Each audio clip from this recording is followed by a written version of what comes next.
ਤੁਸੀਂ ਸੁਣ ਰਹੇ ਹੋ ਭਾਈ ਸਾਹਿਬ ਭਾਈ ਵੀਰ ਸਿੰਘ ਜੀ ਦਾ ਲਿਖਿਆ ਹੋਇਆ ਨੋਵਲ ਸਤਵੰਤ ਕੌਰ ਦਾ ਚੌਥਾ ਕਾਂਡ। ਇਸ ਤੰਗ ਕੋਠੜੀ ਵਿੱਚ ਜਾਂ ਖਾਨ ਸਾਹਿਬ ਹਨ ਜਾਂ ਡੋਲਾ ਪਿਆ ਹੈ, ਜਿਸ ਵਿੱਚੋਂ ਇੱਕ ਸੁੰਦਰ ਜਵਾਨ ਇਸਤਰੀ ਨਿਕਲੀ ਅਰ ਨਿਕਲਦੇ ਸਾਰ ਕਮਰੇ ਵਿੱਚ ਜਾ ਵੜੀ। ਫਿਰ ਚਾਰ ਚੁਫੇਰੇ ਫੁਰਤੀ ਦੀ ਨਜ਼ਰ ਦੌੜਾ ਕੇ ਤੱਕ ਕੇ ਤਸੱਲੀ ਕਰਕੇ ਕਿ ਹੋਰ ਕੋਈ ਨਹੀਂ ਹੈ, ਬੋਲੀ ਕਿ ਹੁਣ ਵਕਤ ਹੈ ਬੜਾ ਨਾਜ਼ੁਕ, ਗੱਲ ਕਰਨੇ ਦਾ ਸਮਾਂ ਨਹੀਂ। ਤੁਸੀਂ ਮਰਦਾਵੇਂ ਲਾ ਦਿਓ ਤੇ ਜਨਾਨੇ ਪਹਿਨ ਲਵੋ ਜੋ ਮੈਂ ਲਿਆਂਦੇ ਹਨ, ਤੇ ਤੁਸੀਂ ਡੋਲੇ ਵਿੱਚ ਬੈਠ ਜਾਓ। ਕਿਸੇ ਨੂੰ ਕੁਝ ਪਤਾ ਨਹੀਂ ਲੱਗਣਾ। ਤੁਸੀਂ ਇੰਜ ਤ੍ਰੀਮਤ ਦੇ ਵੇਸ ਵਿੱਚ ਘਰ ਪਹੁੰਚ ਜਾਓਗੇ। ਤਦ ਡੋਲਿਓ ਉਤਰਦੇ ਹੀ ਭੇਸ ਵਟਾ ਲਿਓ ਅਰ ਹਿੰਦੁਸਤਾਨ ਨੂੰ ਨਿਕਲ ਜਾਇਓ। ਹੋਰ ਸਲਾਹ ਘਰ ਪਹੁੰਚ ਕੇ ਕਰ ਲੈਣੀ, ਛੇਤੀ ਕਰੋ। ਖਾਨ ਹੱਕਾ ਬੱਕਾ ਰਹਿ ਗਿਆ ਕਿ ਇਹ ਕੀ ਹੋਇਆ। ਮੌਤ ਦੇ ਮੂੰਹੋਂ ਬਚਣੇ ਦਾ ਰਸਤਾ ਨਿਕਲ ਪਿਆ। ਬਹੁਤ ਪ੍ਰਸ਼ਨ ਪੁੱਛਣੇ ਚਾਹੇ, ਪਰ ਉਸ ਕੰਨਿਆ ਦੀ ਕਾਲੀ ਨੇ ਉਸ ਨੂੰ ਕੁਛ ਨਾ ਪੁੱਛਣ ਦਿੱਤਾ। ਤ੍ਰੀਮਤ ਦਾ ਭੇਸ ਵਟਾ ਕੇ ਉੱਤੇ ਬੁਰਕਾ ਪਾ ਕੇ ਡੋਲੇ ਵਿੱਚ ਹੋ ਬੈਠਾ। ਕੁਝ ਸਮੇਂ ਮਗਰੋਂ ਟਹਿਲੀਏ ਆਏ, ਡੋਲਾ ਚੁੱਕ ਕੇ ਲੈ ਗਏ। ਪਹਿਰੇਦਾਰਾਂ ਨੂੰ ਕੀ ਸੁਭਾਅ ਹੋ ਸਕਦਾ ਸੀ ਕਿ ਇੰਨੇ ਚਿਰ ਵਿੱਚ ਕੀ ਹਨੇਰ ਵਰਤ ਗਿਆ ਹੈ। ਬੇਖਟਕੇ ਡੋਲਾ ਚੁਕਵਾ ਕੇ ਤੇ ਕੋਠੜੀ ਨੂੰ ਜਿੰਦਾ ਮਾਰ ਕੇ ਸਹਿਜ ਸੁਭਾਅ ਸਾਰੇ ਵਿਦਾ ਹੋ ਗਏ। ਦੂਸਰੇ ਦਿਨ ਕਤਲ ਦਾ ਸਮਾਂ ਆ ਗਿਆ। ਬਾਹਰਲੇ ਮੈਦਾਨ ਵਿੱਚ ਤਿਆਰੀ ਕੀਤੀ ਗਈ।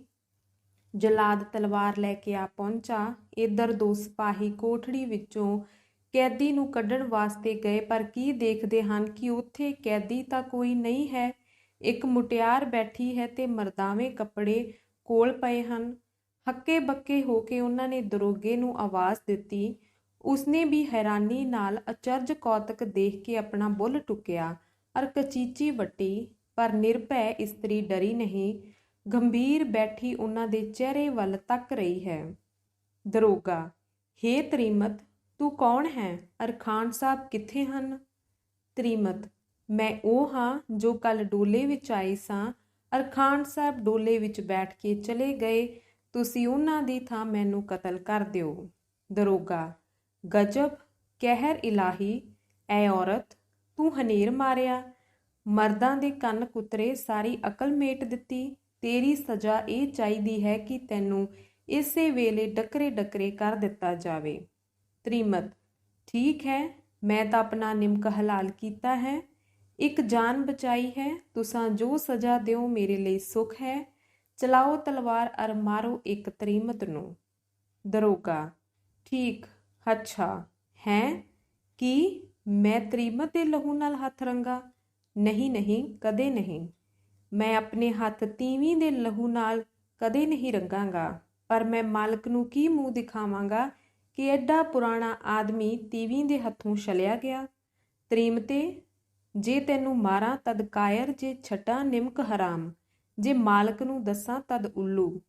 ਤ੍ਰੀਮਤ: ਹੇ ਬਜ਼ੁਰਗ ਦਰੋਗੇ, ਘਬਰਾ ਨਹੀਂ। ਤੇਰੇ ਮਾਲਕ ਨੇ ਕਿਹਾ ਸੀ ਕਿ ਡੋਲਾ ਬੰਦ ਆਵੇ ਬੰਦ ਚਲਾ ਜਾਵੇ। ਤੇਰਾ ਇਸ ਵਿੱਚ ਕੋਈ ਦੋਸ਼ ਨਹੀਂ ਹੈ। ਤੂੰ ਮਾਲਕ ਨੂੰ ਛੇਤੀ ਖਬਰ ਕਰ, ਜੋ ਹੁਕਮ ਹੋਵੇ ਮੈਂ ਸਹਿਣ ਨੂੰ ਤਿਆਰ ਹਾਂ, ਕਿਉਂਕਿ ਜੇ ਮੈਨੂੰ ਜਿੰਦ ਪਿਆਰੀ ਹੁੰਦੀ ਤਾਂ ਮੈਂ ਮੌਤ ਦੇ ਘੁਰੇ ਵਿੱਚ ਆਪ ਨਾ ਆ ਵੜਦੀ। ਮੈਂ ਮਰਨਾ ਬਿਦ ਕੇ ਆਈ ਹਾਂ। ਮੈਂ ਕਿਸੇ ਦੁੱਖ ਤੋਂ, ਕਿਸੇ ਤਰ੍ਹਾਂ ਦੀ ਮੌਤ ਤੋਂ ਨਹੀਂ ਡਰਦੀ। ਜੋ ਬਹਾਦਰ ਸ਼ਸਤਰ ਪਹਿਨ ਦਾ ਜੰਗ ਨੂੰ ਤੁਰਦਾ ਹੈ, ਉਹ ਦੁੱਖਾਂ ਨੂੰ ਸੱਜੇ ਹੱਥ ਅਰ ਮੌਤ ਨੂੰ ਖੱਬੇ ਹੱਥ ਧਰ ਲੈਂਦਾ ਹੈ। ਬਹਾਦਰ ਹਾਂ ਕਿਉਂਕਿ ਮੈਂ ਇੱਕ ਜਾਨ ਬਚਾਈ ਹੈ। ਕਿਸੇ ਨੇ ਬੇਕਸੀ ਵਿੱਚ ਮੇਰੇ ਨਾਲ ਪਿਆਰ ਕੀਤਾ ਸੀ, ਮੈਂ ਉਸ ਨਾਲ ਨੇਕੀ ਦੇ ਬਦਲੇ ਜਿੰਦ ਹੂਲ ਕੇ ਨੇਕੀ ਕੀਤੀ ਹੈ। ਇਸ ਤਰ੍ਹਾਂ ਦੇ ਵਾਕ ਸੁਣ ਕੇ ਦਰੋਗਾ ਹੱਕਾ ਬੱਕਾ ਰਹਿ ਗਿਆ। ਬਹੁਤ ਕੁਝ ਸੋਚਿਆ ਪਰ ਕੁਝ ਨਾ ਫੁਰਿਆ। ਛੇਕੜ ਦਰਬਾਰ ਵਿੱਚ ਹਾਜ਼ਰ ਹੋਇਆ ਅਰ ਵਜ਼ੀਰ ਸਾਹਿਬ ਦੀ ਰਾਹੀਂ ਸਾਰਾ ਕਿੱਸਾ ਅਮੀਰ ਸਾਹਿਬ ਦੇ ਕੰਨਾਂ ਤੱਕ ਪਹੁੰਚਾਇਆ। ਅਮੀਰ ਸਾਹਿਬ ਸੁਣਦੇ ਅਚਰਜ ਰਹਿ ਗਏ। ਹੁਕਮ ਦਿੱਤਾ ਕਿ ਉਸ ਔਰਤ ਨੂੰ ਜਿਸ ਵਿੱਚ ਇਤਨੀ ਕੁਰਬਾਨੀ ਹੈ ਦਰਬਾਰ ਵਿੱਚ ਹਾਜ਼ਰ ਕਰੋ। ਉਸੇ ਵੇਲੇ ਦਰੋਗਾ ਦੌੜਿਆ ਗਿਆ ਅਰ ਤ੍ਰੀਮਤ ਦਰਬਾਰ ਵਿੱਚ ਲਿਆ ਹਾਜ਼ਰ ਕੀਤੀ। ਭਰੀ ਸਭਾ ਵਿੱਚ ਇਕੱਲੀ ਤ੍ਰੀਮਤ ਅਦਬ ਨਾਲ ਸਿਰ ਨੀਵਾਂ ਕਰ ਖੜੋ ਗਈ। ਅਮੀਰ ਸਾਹਿਬ ਨੇ ਪੁੱਛਿਆ, ਤੂੰ ਕੌਣ ਹੈ ਅਰੇ ਕੀ ਮਾਜਰਾ ਹੈ ਜੋ ਤੂੰ ਇਸ ਤਰ੍ਹਾਂ ਆਪਣੀ ਜਾਨ ਜੋਖਮ ਵਿੱਚ ਪਾਈ ਹੈ? ਤ੍ਰੀਮਤ: ਮੈਂ ਪੰਜਾਬ ਦੇਸ਼ ਦੇ ਇੱਕ ਸਿੱਖ ਦੀ ਪੁੱਤਰੀ ਹਾਂ। ਆਪ ਦੇ ਜ਼ੁਲਮ ਨੇ ਮੈਨੂੰ ਕੈਦ ਕੀਤਾ ਅਰ ਪਸ਼ੂਆਂ ਦੀ ਤਰ੍ਹਾਂ ਬੰਦੀ ਵਿੱਚ ਪਾ ਕੇ ਇੱਥੇ ਪਹੁੰਚਾਇਆ ਅਰ ਡੰਗਰਾਂ ਦੀ ਤਰ੍ਹਾਂ ਮੰਡੀ ਵਿਕਾਇਆ। ਇਸ ਕਹਿਰ ਹੇਠ ਵੇਖ ਕੇ ਮੈਂ ਇਸ ਖਾਨ ਸਾਹਿਬ ਦੇ ਘਰ ਪਹੁੰਚੀ ਜਿਸ ਨੂੰ ਆਪ ਨੇ ਕਤਲ ਦੀ ਸਜ਼ਾ ਦਿੱਤੀ ਸੀ ਅਰ ਉਸ ਦੀ ਵਹੁਟੀ ਫਾਤਮਾ ਦੀ ਟਹਿਲਣ ਬਣੀ। ਭਾਵੇਂ ਉਹ ਮੇਰਾ ਮਾਲਕ ਨਹੀਂ, ਮੈਂ ਉਸ ਦੀ ਦਾਸੀ ਨਹੀਂ, ਮੈਂ ਇੱਕ ਬੇਗੁਨਾਹ ਦੁਖੀਆ ਹਾਂ, ਮਜ਼ਲੂਮ ਹਾਂ, ਪਰ ਫਿਰ ਵੀ ਉਸ ਦੀ ਵਹੁਟੀ ਦੇ ਨੇਕ ਸਲੂਕ ਦੀ ਹਿਸਾਨਮੰਦ ਹੋ ਕੇ ਮੈਂ ਉਸ ਦੇ ਘਰ ਵਾਲੇ ਦੀ ਜਾਨ ਬਚਾਉਣ ਨੂੰ ਪੁੰਨ ਸਮਝਿਆ ਅਰ ਛੁਡਾਉਣ ਦੇ ਬੰਦੋਬਸਤ ਕੀਤੇ, ਪਰ ਕੁਝ ਪੇਸ਼ ਨਾ ਗਈ। ਸ਼ੇਖੜ ਆਪ ਤੋਂ ਇਹ ਆਗਿਆ ਮੰਗਵਾਈ ਕਿ ਫਾਤਮਾ ਖਾਨ ਸਾਹਿਬ ਨੂੰ ਮਿਲ ਲਵੇ। ਉਹ ਤ੍ਰੀਮਤ ਡਰਪੋਕ ਹੈ ਅਰ ਜਿੰਦ ਨੂੰ ਬਹੁਤ ਪਿਆਰ ਕਰਦੀ ਹੈ, ਇਸ ਲਈ ਮੈਂ ਆਪ ਉਸ ਦੀ ਥਾਂ ਬੰਦੀਖਾਨੇ ਗਈ। ਖਾਨ ਨੂੰ ਜਨਾਨਾ ਭੇਸ ਕਰਾ ਕੇ ਬਾਹਰ ਭੇਜ ਦਿੱਤਾ ਅਰ ਮਰਦਾਨਾ ਭੇਸ ਕਰ ਬੈਠੀ ਰਹੀ। ਫਿਰ ਮੈਂ ਮਰਦਾਨਾ ਲਿਬਾਸ ਲਾ ਕੇ ਦੂਸਰਾ ਜਨਾਨਾ ਵੇਸ ਜੋ ਨਾਲ ਲਿਆਈ ਸਾਂ ਪਾ ਲਿਆ। ਅਮੀਰ, ਐ ਦਲੇਰ ਔਰਤ, ਤੂੰ ਬੜੀ ਬਹਾਦਰ ਹੈ। ਤੂੰ ਉਹ ਕੰਮ ਕੀਤਾ ਹੈ ਜੋ ਕਿਸੇ ਦੇ ਕਰਨੇ ਦਾ ਨਹੀਂ। ਮੇਰੀ ਅਕਲ ਹੈਰਾਨ ਹੈ ਤੇਰੇ ਕਰਤੱਵ ਉੱਤੇ, ਪਰ ਤੂੰ ਸਿੱਖ ਦੀ ਧੀ ਹੈ, ਇਸ ਲਈ ਤੇਰਾ ਮਾਰਨਾ ਹੀ ਚੰਗਾ ਹੈ। ਪਰ ਤੇਰੀ ਬਹਾਦਰੀ ਦਾ ਇਨਾਮ ਨਾ ਦੇਵਾਂ ਤਦ ਵੀ ਹੈਫ ਹੈ, ਸੋ ਮੰਗ ਕਿ ਮੈਂ ਤੈਨੂੰ ਕੀ ਦੇਵਾਂ। ਤ੍ਰੀਮਤ, ਮੈਨੂੰ ਕਿਸੇ ਚੀਜ਼ ਦੀ ਇੱਛਾ ਨਹੀਂ ਹੈ, ਮੈਂ ਕੁਝ ਨਹੀਂ ਮੰਗਦੀ। ਹਾਂ, ਕੁਝ ਪੁੱਛਿਆ ਚਾਹੁੰਦੀ ਹਾਂ। ਅਮੀਰ, ਕੀ ਪੁੱਛਿਆ ਚਾਹੁੰਦੀ ਹੈ? ਤ੍ਰੀਮਤ, ਮੈਂ ਇਹ ਪੁੱਛਿਆ ਚਾਹੁੰਦੀ ਹਾਂ ਕਿ ਸਿੱਖਾਂ ਨਾਲ ਐਡਾ ਜ਼ੁਲਮ ਕਿਉਂ ਹੁੰਦਾ ਹੈ? ਕਿਆ ਸਿੱਖ ਆਦਮੀ ਨਹੀਂ? ਅਮੀਰ, ਸਿੱਖ ਆਦਮੀ ਤਾਂ ਹਨ ਪਰ ਲੁਟੇਰੇ ਹਨ। ਮੇਰੇ ਪੰਜਾਬ ਖੋਹਣ ਦੇ ਰਸਤੇ ਵਿੱਚ ਅਟਕਦੇ ਹਨ। ਵੈਸੇ ਉਹ ਕਾਫਰ ਹਨ, ਇਸ ਕਰਕੇ ਮਾਰਦਾ ਹਾਂ। ਤ੍ਰੀਮਤ, ਸਿੱਖ ਲੁਟੇਰੇ ਨਹੀਂ ਹਨ, ਲੁਟੇਰੇ ਤੇਰੇ ਹਾਕਮ ਹਨ ਜੋ ਪੰਜਾਬ ਵਿੱਚ ਪਰਜਾ ਨੂੰ ਲੁੱਟਦੇ ਹਨ। ਤੈਂ ਬਿੱਲੀਆਂ ਨੂੰ ਪੇੜਿਆਂ ਦੀ ਰਾਖੀ ਪੁਰ ਛੱਡਿਆ ਹੈ। ਹਾਕਮਾਂ ਨੇ ਤੇ ਚੌਧਰੀਆਂ ਨੇ ਕਈ ਤਰੀਕੇ ਰੱਖੇ ਹੋਏ ਹਨ ਜਿਨ੍ਹਾਂ ਨਾਲ ਉਹ ਦੇਸ਼ ਨੂੰ ਲੁੱਟਦੇ ਅਰ ਪਰਜਾ ਨੂੰ ਵੈਰਾਨ ਕਰਦੇ ਹਨ। ਸਿੱਖ ਉਹਨਾਂ ਤੋਂ ਪਰਜਾ ਦੀ ਰਾਖੀ ਕਰਦੇ ਹਨ। ਜਦ ਦੁਹਾਈ ਮਚਦੀ ਹੈ ਤਦ ਦੋਸ਼ ਸਿੱਖਾਂ ਦੇ ਸਿਰ ਥੱਪ ਦਿੰਦੇ ਹਨ ਅਰ ਬੇਗੁਨਾਹਾਂ ਨੂੰ ਫੜ ਕੇ ਮਾਰ ਦਿੰਦੇ ਹਨ। ਫਰਿਆਦ ਕੋਈ ਨਹੀਂ ਸੁਣਦਾ। ਜਿਸ ਨੂੰ ਕਹੋ ਉਹ ਆਪ ਉਹੋ ਜਿਹਾ ਉਪਦਰੀ ਹੁੰਦਾ ਹੈ। ਸਭ ਤੋਂ ਵੱਡੇ ਦਿੱਲੀ ਵਾਲੇ ਹਨ। ਉਹ ਬੁੱਢੇ ਸ਼ੇਰ ਵਾਂਗ ਹਿੱਲਣ ਜੋਗੇ ਨਹੀਂ। ਪਰਜਾ ਦੀ ਦੂਜੀ ਪਹੁੰਚ ਆਪ ਦੇ ਥਾਪੇ ਹਾਕਮਾਂ ਤੱਕ ਹੁੰਦੀ ਹੈ, ਉਹ ਵੀ ਉਹੋ ਜਿਹੇ ਹਨ। ਤੁਸੀਂ ਜਿੰਨੀ ਵੇਰ ਪੰਜਾਬ ਹਿੰਦੁਸਤਾਨ ਵਿੱਚ ਗਏ, ਪਰਜਾ ਨੂੰ ਲੁੱਟ ਲੁੱਟ ਕੇ ਨਾਸ਼ ਕੀਤਾ ਔਰ ਆਪਣੇ ਖੀਸੇ ਭਰ ਕੇ ਕਾਬਲ ਦਾ ਰਸਤਾ ਫੜਿਆ। ਸਿੱਖਾਂ ਨਾਲ ਤੁਸਾਂ ਦਾ ਵੈਰ ਠੀਕ ਨਹੀਂ। ਜੇ ਨਿਆਓ ਨਾਲ ਵੇਖੋ ਤਾਂ ਸਿੱਖ ਜ਼ਾਲਮ ਹਾਕਮਾਂ ਨੂੰ ਸਜ਼ਾ ਦਿੰਦੇ ਹਨ, ਉਹਨਾਂ ਨੂੰ ਲੁੱਟਦੇ ਔਰ ਉਹਨਾਂ ਦੀ ਮਿੱਟੀ ਪੁੱਟਦੇ ਹਨ। ਪੰਜਾਬ ਸਾਡਾ ਘਰ ਹੈ, ਦੇਸ਼ ਹੈ। ਤੁਹਾਡਾ ਕੋਈ ਹੱਕ ਨਹੀਂ ਕਿ ਸਾਡੇ ਦੇਸ਼ ਨੂੰ ਲੁੱਟੋ ਤੇ ਉਸ ਤੇ ਰਾਜ ਕਰੋ। ਆਪਣਾ ਘਰ ਸੰਭਾਲਣ ਵਾਸਤੇ ਸਿੱਖਾਂ ਦਾ ਤੁਸਾਂ ਨਾਲ ਲੜ ਪੈਣਾ ਕੋਈ ਅਪਰਾਧ ਨਹੀਂ। ਮੈਂ ਸੱਚ ਕਹਿ ਦਿੱਤਾ ਹੈ ਅਰ ਨਿਡਰ ਹੋ ਕੇ ਕਿਹਾ ਹੈ। ਜੋ ਮੌਤ ਤੋਂ ਨਿਡਰ ਹੈ ਉਹ ਕਾਸ ਤੋਂ ਡਰੇ। ਮੈਨੂੰ ਮਾਰ ਦੇਣ ਦੀ ਤਾਕਤ ਆਪ ਨੂੰ ਹੈ, ਸੋ ਮੈਂ ਆਪ ਮੌਤ ਦੇ ਮੂੰਹ ਪਈ ਹਾਂ। ਮੇਰਾ ਇੱਕੋ ਡੰਜ ਬਾਕੀ ਸੀ ਕਿ ਆਪ ਦੇ ਕੰਨੀਏ ਸੱਚ ਦੀ ਆਵਾਜ਼ ਪੈ ਜਾਏ, ਸੋ ਮੈਂ ਪਾ ਦਿੱਤੀ ਹੈ। ਹੁਣ ਸੱਚ ਦੇ ਬਦਲੇ ਜੋ ਸਜ਼ਾ ਜੀ ਆਵੇ ਦਿਓ। ਮੈਂ ਹਾਜ਼ਰ ਖੜੀ ਹਾਂ। ਮੌਤ ਮੈਨੂੰ ਜੱਫੀ ਪਾਏ ਖੜੋਤੀ ਹੈ। ਮੈਂ ਮੌਤ ਦੀ ਗੋਦੀ ਵਿੱਚ ਬੈਠੀ ਹਾਂ, ਇਸ ਲਈ ਮੈਂ ਨਿਡਰ ਹਾਂ। ਜਿੰਦਾਂ ਦਾ ਪਿਆਰ ਜੀਵ ਨੂੰ ਕਾਇਰ ਬਣਾਉਂਦਾ ਹੈ। ਜਿੰਦ ਤੋਂ ਹੱਥ ਧੋਤੇ ਤਾਂ ਵੀਰ ਹੋ ਗਏ। ਆਪ ਬੜੇ ਬਲਵਾਨ ਹੋ, ਮੈਂ ਕੈਦੀ ਹਾਂ, ਪਰ ਮੈਂ ਸਿੱਖ ਦੀ ਧੀ ਹਾਂ, ਬਹਾਦਰਾਂ ਦੇ ਘਰ ਜੰਮੀ ਪਲੀ ਹਾਂ। ਮੈਂ ਸੱਚ ਨੂੰ ਪਿਆਰ ਕਰਦੀ ਹਾਂ। ਹੁਣ ਹੁਕਮ ਦਿਓ ਜੋ ਮੇਰਾ ਸਿਰ ਤਨ ਤੋਂ ਜੁਦਾ ਹੋ ਜਾਏ। ਦਰਬਾਰ ਦੇ ਮੁਸਾਹਿਬ ਜੋ ਅਮੀਰ ਸਾਹਿਬ ਦੇ ਅੱਗੇ ਥਰ ਥਰ ਕੰਬਦੇ ਹੁੰਦੇ ਸਨ ਅਰ ਬਿਨਾਂ ਪੁੱਛੇ ਕੋਈ ਬੋਲ ਨਹੀਂ ਸਕਦਾ ਸੀ, ਇਸ ਦਲੇਰ ਕੰਨਿਆ ਦੇ ਬਚਨ ਸੁਣ ਕੇ ਹੱਕੇ ਬੱਕੇ ਰਹਿ ਗਏ ਕਿ ਇਹ ਕਿਸ ਵਲਾਇਤਰ ਕਿਸ ਜਿਨਸ ਵਿੱਚੋਂ ਹੈ ਕਿ ਇਸ ਤਰ੍ਹਾਂ ਨਿਡਰ ਹੋ ਕੇ ਐਡੇ ਸਖਤ ਪਾਤਸ਼ਾਹ ਦੇ ਸਾਹਮਣੇ ਬੋਲਦੀ ਹੈ। ਅਮੀਰ ਸਾਹਿਬ ਨੂੰ ਕੁਝ ਗੁੱਸਾ ਉਪਜਦਾ ਸੀ, ਕੁਝ ਦਇਆ ਆਉਂਦੀ ਸੀ ਤੇ ਕਿਸੇ ਵੇਲੇ ਪਿਆਰ ਵੀ ਉਪਜਦਾ ਸੀ। ਢੇਰ ਚਿਰ ਇਉਂ ਕਰ ਅਚੰਭਿਤ ਰਹਿ ਕੇ ਅਮੀਰ ਨੇ ਪੁੱਛਿਆ, ਐ ਦਲੇਰ ਔਰਤ, ਤੂੰ ਕੈਦ ਕੀਕਰ ਪੈ ਗਈ, ਇਹ ਸਮਝ ਇਹ ਹੌਸਲਾ ਅਰ ਕੈਦ। ਤ੍ਰੀਮਤ, ਅਮੀਰ ਸਾਹਿਬ ਕੀ ਦੱਸਾਂ, ਆਪ ਦਾ ਇੱਕ ਫੌਜੀ ਅਫਸਰ ਘੋੜਾ ਦੌੜਾਈ ਜਾਂਦਾ ਸੀ, ਇੱਕ ਢੱਠੇ ਖੂਹ ਵਿੱਚ ਡਿੱਗ ਪਿਆ। ਮੈਂ ਉਸਨੂੰ ਡਿੱਗਦੇ ਡਿੱਠਾ, ਪਿੰਡੋਂ ਬਾਹਰ ਸੱਦ ਕੇ ਉਸਨੂੰ ਕਢਵਾਇਆ ਅਰ 8-10 ਦਿਨ ਉਸਦੀ ਖਾਤਰ ਇਲਾਜ ਮਾਲਜਾ ਕੀਤਾ। ਜਾਂ ਤਕੜਾ ਹੋਇਆ ਤਾਂ ਦੋ ਤੁਰ ਪਿਆ ਅਰ ਲੁਧਿਆਣੇ ਚਲਾ ਗਿਆ, ਜੋ ਸਾਡੇ ਪਿੰਡੋਂ ਕੁਝ ਦੂਰ ਵਾਟਪੁਰ ਹੈ। ਇੱਕ ਦਿਨ ਉਸ ਅਫਸਰ ਦਾ ਸੁਨੇਹਾ ਮੇਰੇ ਪਿਤਾ ਨੂੰ ਪਹੁੰਚਾ ਕਿ ਆਪ ਦੀ ਧੀ ਦੀ ਕਿਰਪਾ ਦਾ ਮੈਂ ਧੰਨਵਾਦੀ ਹਾਂ। ਮੇਰੀ ਬੇਗਮ ਉਸਨੂੰ ਮਿਲਣਾ ਚਾਹੁੰਦੀ ਹੈ, ਜੇਕਰ ਤੁਸੀਂ ਉਸਨੂੰ ਭੇਜ ਦਿਓ ਤਾਂ ਚੰਗੀ ਗੱਲ ਹੈ।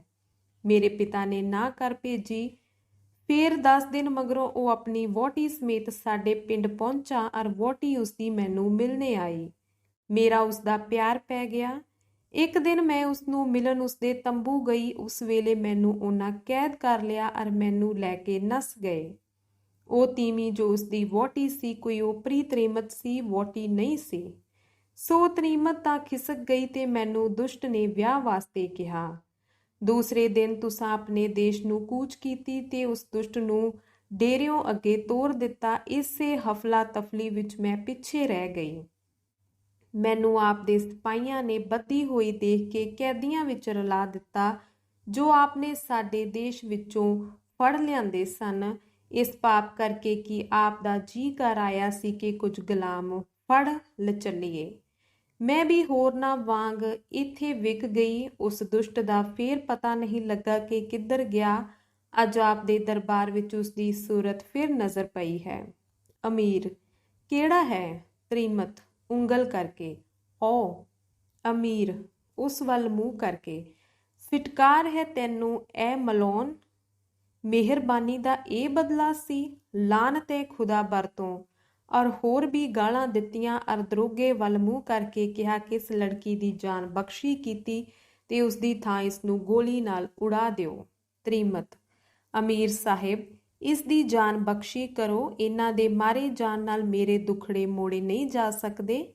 ਖਾਨ ਸਾਹਿਬ ਦੀ ਥਾਂ ਮੈਨੂੰ ਮਾਰੋ, ਕਿਉਂਕਿ ਹੁਣ ਦੁਖੜੇ ਸਹਿਣੇ ਦੀ ਤਾਕਤ ਮੇਰੇ ਵਿੱਚ ਨਹੀਂ। ਮੇਰਾ ਮਾਰ ਦੇਣਾ ਵੀ ਇਸ ਵੇਲੇ ਪੁੰਨ ਹੈ, ਕਿਉਂਕਿ ਮਰਨੇ ਨਾਲ ਮੇਰੇ ਦੁੱਖ ਮੁੱਕ ਜਾਣਗੇ।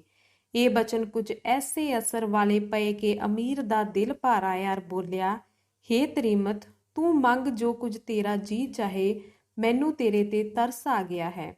ਤ੍ਰੀਮਤ, ਮੇਰੀ ਫਾਤਮਾ ਦੇ ਸੁਆਮੀ ਖਾਨ ਸਾਹਿਬ ਦੀ ਜਾਨ ਬਖਸ਼ੀ ਕਰੋ ਅਰ ਕੈਦਖਾਨੇ ਦੇ ਦਰੋਗੇ ਨੂੰ ਕੋਈ ਸਜ਼ਾ ਨਾ ਦਿਓ। ਬਸ ਹੋਰ ਮੈਨੂੰ ਕੁਝ ਲੋੜ ਨਹੀਂ। ਜੇਕਰ ਆਪ ਬਹੁਤ ਦਿਆਲ ਹੋਏ ਹੋ ਤਾਂ ਮੈਨੂੰ ਮੇਰੇ ਘਰ ਪਹੁੰਚਾ ਦਿਓ। ਅਮੀਰ, ਐ ਸ਼ੇਰ ਦਿਲ ਕੰਨਿਆ, ਤੇਰੇ ਗੁਣ ਦੇਖ ਕੇ ਮੇਰੀ ਅਕਲ ਦੰਗ ਹੋ ਗਈ ਹੈ। ਤੇਰੇ ਪਹਿਲੇ ਦੋਵੇਂ ਮਨੋਰਥ ਮਨਜ਼ੂਰ ਹਨ, ਪਰ ਤੇਰਾ ਛੇਕੜਲਾ ਮਨੋਰਥ ਕਬੂਲ ਨਹੀਂ, ਕਿਉਂਕਿ ਤੇਰੇ ਜਹੀ ਜਾਨ ਨਿਸਾਰ ਕੁੜੀ ਮਿਲਣੀ ਕਠਿਨ ਹੈ। ਮੈਂ ਤੈਨੂੰ ਤੇਰੇ ਸਾਰੇ ਕਸ਼ਟਾਂ ਦੇ ਬਦਲੇ ਹੁਣ ਸੁੱਖਾਂ ਦੇ ਭੰਡਾਰ ਖੋਲ ਦਿੰਦਾ ਹਾਂ। ਤੂੰ ਮੇਰੀ ਬੇਗਮ ਹੋ ਕੇ ਸੰਸਾਰਪੁਰ ਬਿਰਾਜ ਅਰ ਆਪਣੇ ਜੀਵਨ ਦੀ ਮੌਜ ਲੈ। ਇਹ ਕਹਿੰਦੇ ਹੀ ਸੈਨਤ ਕੀਤੀ। ਝੱਟ ਸਿਪਾਹੀ ਦਰਬਾਰੋਂ ਬਾਹਰ ਲੈ ਗਏ। ਹਰਮਸਰਾਂ ਵਿੱਚ ਜਾ ਪਹੁੰਚਾਇਆ। ਅੱਗੇ ਗੋਲੀਆਂ ਹਾਜ਼ਰ ਹੋ ਗਈਆਂ। ਇੱਕ ਉੱਤਮ ਮਕਾਨ ਵਿੱਚ ਵਾਸਾ ਮਿਲਿਆ। ਧਨ ਪਦਾਰਥ, ਗਹਿਣੇ, ਕੱਪੜੇ ਸਭ ਅੱਗੇ ਧਰੇ ਗਏ ਤੇ ਸਤਵੰਤ ਕੌਰ, ਜੋ 5 ਰੁਪਏ ਦੀ ਦਾਸੀ ਬਣ ਕੇ ਬੱਕਰੀ ਵਾਂਗ ਵਿਕੀ ਸੀ, ਅੱਜ ਮਹਿਲਾਂ ਵਿੱਚ ਪਹੁੰਚੀ ਹੈ। ਕਾਂਡ 5ਵਾਂ।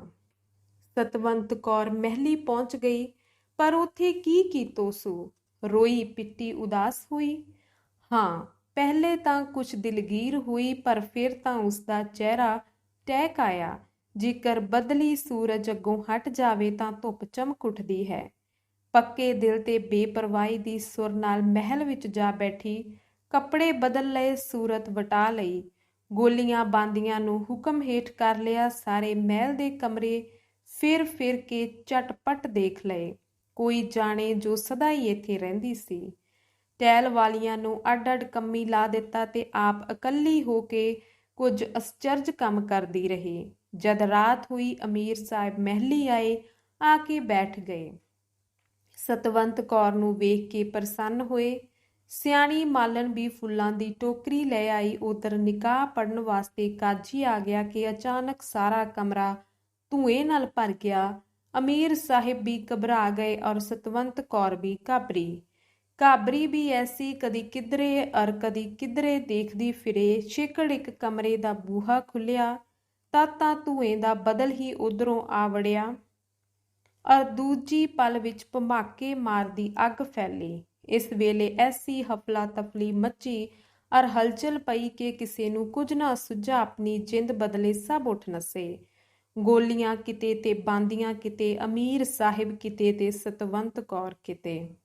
इस भड़थू तत्ते ने सारे महल दे पहरेदारां ते फौजियां विच हफला तफली पा दित्ती। सब उधर नूं दौड़े क्योंकि अमीर साहिब दे उधर होण दा पता सब नूं सी। सतवंत कौर इस हफला तफली विच दाओ बचाउंदी किते चुप किते रौला मचाउंदी पातशाही महल विचों निकल गई। बहुत चिर बाद अग बुझी ते सारे टिकाणे सिर दूसरे पासे जा टिके तां अमीर ने कुड़ी बाबत पुछया पर कोई उत्तर ना दे सकिया। कैरवान हो के अमीर ने तलाश करने दा हुक्म दिता। सब मकान कमरे देखे गए, पता ना लगा। आस पास ढूंढिया, थौ ना लगा। हुण सड़े हुए मकान दी तलाश शुरू हुई। सुआह पट्टी गई, ना सतवंत कौर ना उसदी हड्डी ही लभी। अमीर साहिब बड़े घाबरे। सारे नौकर चकराए, किसी दी अकल कम ना करे कि की हो गया और की नहीं होया। सारे सोचन पर सिर धुन धुन के रह जान। छेकड़ सियाणियां ने सोचा कि मता किते बाहर निकल गई होवे, इसलिए 4 चुफेरे सवार दौड़ाए। कुछ सवार हवा वांग उड़ गए और दूर दूर तक भाल करते फिरे, पर एक जने नूं नेड़े वार ही सतवंत कौर दा रेशमी दुपट्टा सड़िया लभा। एक गहना भी हाखिया होया हथ आया। जद ये चीज़ां अमीर पास पहुँचाईयां गईयां और पछाणियां गईयां तां सब ने यह सिट्टा कढ़िया कि उसके कपड़ियां नूं अग लग गई है और घबरा विच दौड़ी फिरी है ते सड़ के किसे टोए खुड़ल विच डिग पई है। इसदी होर मेहनत नाल तलाश आरंभ हुई। इधर दा हाल सुनो कि सतवंत कौर महलों निकलदी एक उजाड़ बियाबान विच पहुंची ते उत्थे बैठी मन नाल गिनतियां गिन रही है। मैं की कीता? चंगा ही कीता। दुष्ट दे पंजियों निकल आई। मैं अयानी कुड़ी सां, मैं ऐसियां अकलां कित्थों सिख गई। लोड़ा ने सब कुछ सिखा दिता। औकड़ा ने मैनू छलियां ते चलाक बना दिता। पर हुण सोच वाली गल यह है कि मैं पाप तां नहीं कर बैठी। पहले मैं अपनी प्यारी दे मालक दी जिंद बचाई। मैं कोई पाप नहीं कीता। जिसदा लूण खाधा उसका भला करना चाहिए। पिता जी कहा करते सन कि सिखां दा धर्म यह है कि किरत करके कमा के खाण। जे नौकरी करन तां मालक दे पानी दी थां लहू डोलण। सो मैं तां भावें नौकर भी नहीं सां तां भी अंग पालिया है। दूजा काम अज महल नूं मैं अग लाई, पर अग लाउण विच मैं किसी दी जिंद नूं दुख नहीं दिता। मैं महल दे सड़न वाले कमरे इस तरह खाली करा दिते सन कि किसी दी जान नूं औख ना पहुंचे। मकान सड़िया पर यह पाप नहीं। मैं अपने जत सत बचा लिया। मेरे विच इन्नी हिम्मत कित्थे सी, इन्नी अकल कित्थे सी, ये तां अकाल पुरख दी किरपा है। हुण सोचण दी गल यह है कि मैं की करां। इस वेले मैं सुतंत्र हाँ। मैं पंजाब विच कीकर जावां, कीकर विलखां नूं चीरां। कित्थे काबल कित्थे पंजाब, एडा पैंडा कौन मुकावे। फिर रस्ता बड़ा औखा, खुंखार लोक रस्ते विच, चोर धाड़वी दा डर। इकल्ले दा कम नहीं कि पैंडा मुका लए। मैं की करां। फातमा दे घर गई तद उन्हां ने ढोई नहीं देनी, कहणगे ये पातशाह दी गुनाहगार है, मता मैनू फड़ा देन। होर कोई वाकफ नहीं, जाणू नहीं, किस पास फरियाद करां, किस दा आसरा लवां। हे अकाल पुरख, मैं कित्थे फस गई।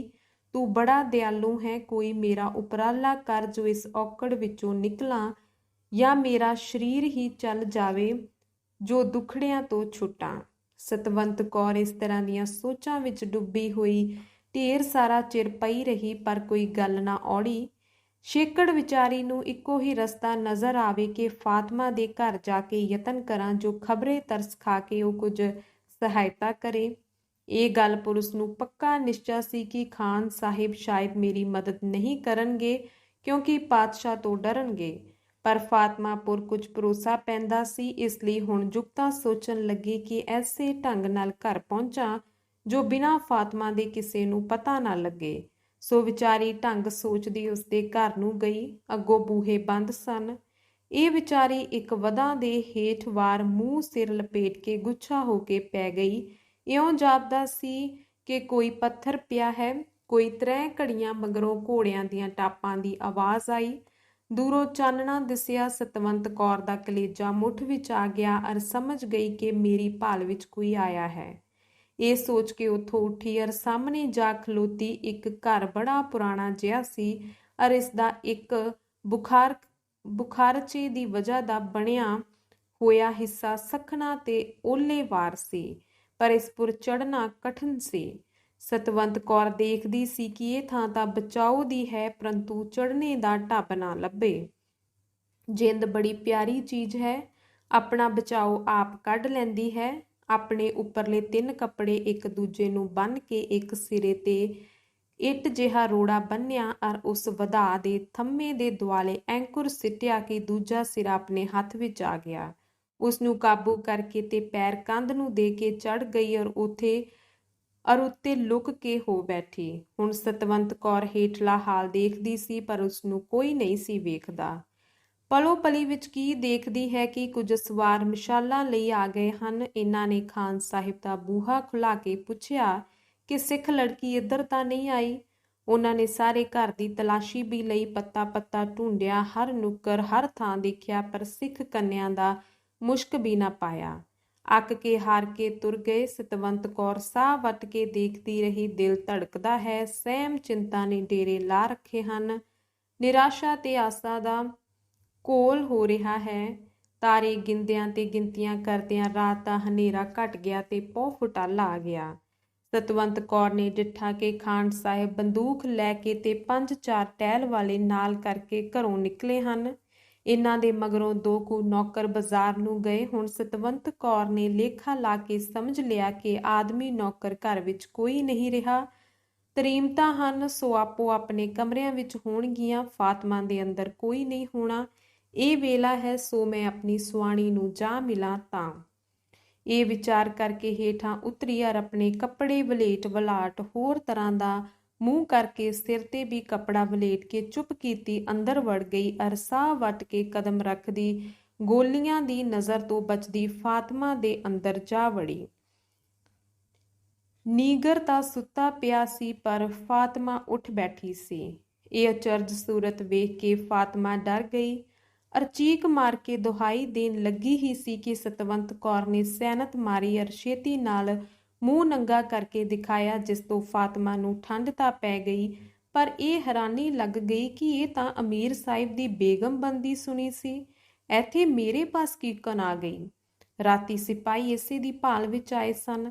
ਅਚੰਭਾ ਹੋ ਕੇ ਪੁੱਛਣ ਲੱਗੀ, ਫਾਤਮਾ ਪਿਆਰੀ ਤੂੰ ਕਿੱਥੇ? ਸਤਵੰਤ ਕੌਰ, ਸੁਆਣੀ ਜੀ, ਆਪ ਪਾਸ ਸਿਰ ਲੁਕਾਉਣ ਆਈ ਹਾਂ। ਫਾਤਮਾ, ਕੀ ਤੈਨੂੰ ਅਮੀਰ ਸਾਹਿਬ ਨੇ ਕੱਢ ਦਿੱਤਾ ਹੈ? ਸਤਵੰਤ, ਨਹੀਂ, ਮੈਂ ਤਾਂ ਨੱਸ ਕੇ ਆ ਗਈ ਹਾਂ। ਫਾਤਮਾ, ਕਿਉਂ, ਬੇਗਮ ਹੋਣਾ ਛੱਡ ਕੇ ਨੱਸੀ ਹੈ? ਸਤਵੰਤ ਕੌਰ, ਮੈਂ ਸਿੱਖ ਕੰਨਿਆ ਹਾਂ, ਮੇਰਾ ਸਰੀਰ ਪਵਿੱਤਰ ਹੈ, ਮੈਂ ਕਿਸੇ ਦੇ ਜ਼ੋਰ ਜ਼ੁਲਮ ਹੇਠ ਧਰਮ ਨਹੀਂ ਹਾਰ ਸਕਦੀ। ਫਾਤਮਾ ਹੈਰਾਨ ਹੋ ਕੇ, ਸਤਵੰਤ ਕੌਰ, ਤੇਰੀ ਰਾਤ ਤੂਹੇ ਜੰਮੀ ਹੈ।